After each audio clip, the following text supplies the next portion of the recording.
हमारे साथ जुड़े रहने के लिए हमारे YouTube चैनल को सब्सक्राइब करें, साथ ही बेल आइकन को दबाएं। नेट्रिक न्यूज की खबरें सबसे पहले देखने के लिए। नमस्कार, स्वागत है आपका नेट्रिक न्यूज में। मैं हूं आपके साथ सपना दुबे।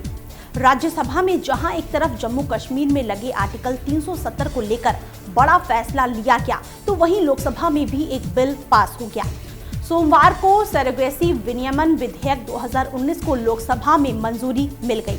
देश में व्यवसाय के मकसद से चलने वाले किराए के कोख के चलन यानी कि सरोगेसी को रोकने और इसके गलत इस्तेमाल को रोकने के साथ ही निसंतान दंपति को संतान का सुख दिलाना तय करने के प्रस्ताव को लोकसभा में मंजूरी दे दी गई। लोकसभा में जब इस विधेयक पर की गई चर्चा को लेकर स्वास्थ्य एवं परिवार कल्याण मंत्री डॉक्टर हर्षवर्धन ने जवाब दिया कि विधेयक में पास के रिश्तेदार की परिभाषा को लेकर अच्छी खासी चर्चा की गई, साथ ही पक्षकारों के साथ भी चर्चा की गई।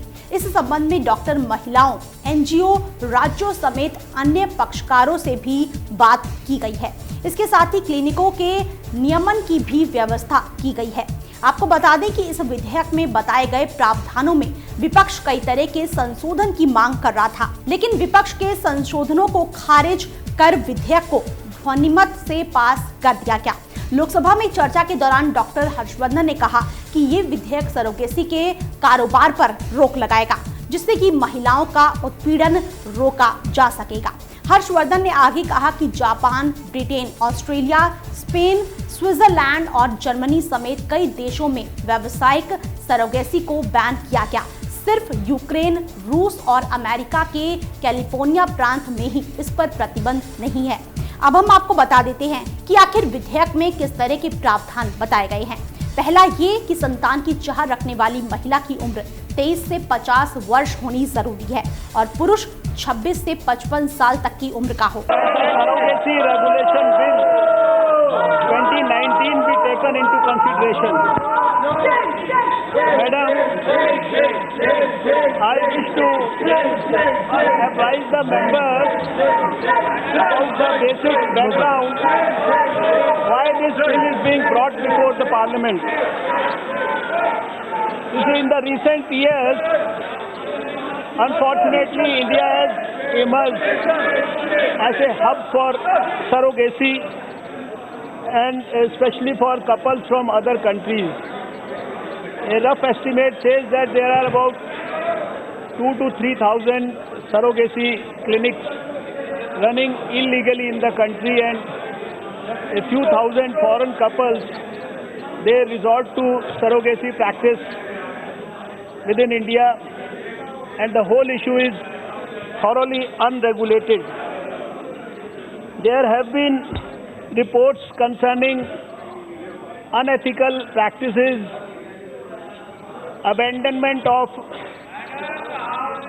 children born out of surrogacy, and also exploitation of surrogate mothers and rackets involving intermediaries importing human embryos and gametes.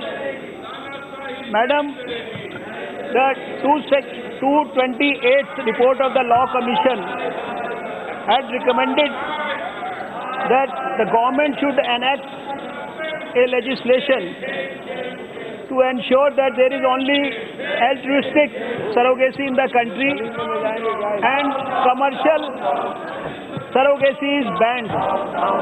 Similarly, there had been roughly 11 assurances given by the government in the last one decade at different times in Lok Sabha as well as Rajya Sabha, promising a bill to regulate surrogacy in the country. There was also a PIL in the Supreme Court by one Shrimati Jayashri Wad, and responding to that PIL, the Supreme Court has also suggested to the government that there should be a bill to regulate surrogacy in the country. बच्चा चाहने वाली दंपति की शादी को करीब 5 साल हो चुके हों और सरोगेसी के लिए नागरिक भारत का हो। सरोगेट मां बनने वाली महिला भारत की नागरिक होनी चाहिए। इसके साथ ही सरोगेट महिला संतान पाने वाले दंपति की करीबी रिश्तेदार होनी चाहिए। सरोगेट मां की उम्र की सीमा 25 से 35 साल तय की गई है। सरोगेट मां का शोषण रोकने के साथ साथ प्रावधान में इस बात को भी तय किया गया है कि सरोगेट बच्चों के अधिकार क्या होंगे। सरोगेसी के लिए मानव भ्रूण को बेचने पर सजा का प्रावधान है।